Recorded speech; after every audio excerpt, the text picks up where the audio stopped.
Hi everyone. Today I'm going to be telling you a story about my friend Alex Mansour, and it's going to be about a journey that he did have and how it has changed him and shaped him into the man he is today. So the first question that I asked him was to describe a place or places where he grew up and what was his life like there. Alex did grow up in Michigan. He had a brother and a sister and then a mother. And he said it was like a normal childhood. He would play outside every day, wear himself out, and then when that was over, he'd come inside and he played video games, and then the process would repeat. He stated that it truly felt like a magical place where time moved far too fast. So I would say this is a pretty normal childhood for a kid, and he seemed to really like it.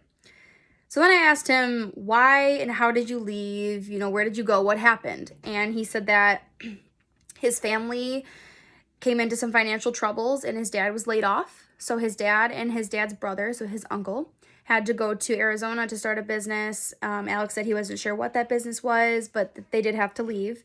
And this created a lot of trauma for him because he was left alone with his mother and his siblings.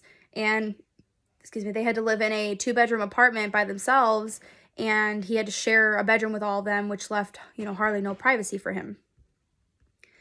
I asked him who came with him and who did you leave behind and why. So, like I said, he was with his mother and his siblings, but his dad obviously left. And this is something interesting that he did say to me. He said that my father left us, not behind, but just diverging paths. So his dad, always intended to come home. Like that was never out of the question. He just wanted to go and better their financial status. I asked him, who did you bring with you? Who did you leave behind and why?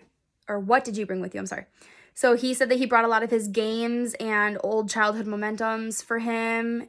He did leave behind a lot of the furniture and his old gaming computer.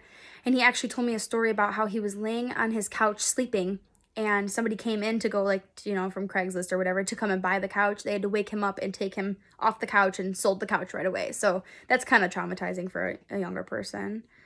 I asked him how he felt when he left, and he said that it was a mix of emotions. He said on one hand, he was happy to have left because it's a new beginning. He could make new friends. But at the same time, he said he was going to miss those friends, and he was really nervous because this happened, I guess, right when he was out of high school. And so that's kind of a hard time for somebody to up and move, somewhere. But he said that overall, he is happy with how it turned out and that he thinks that his life currently was due to this. And then the next question I asked was, describe how your life is different where you are now. So he said that now, his father's back from Arizona. They live in a much bigger house. He has his own bedroom.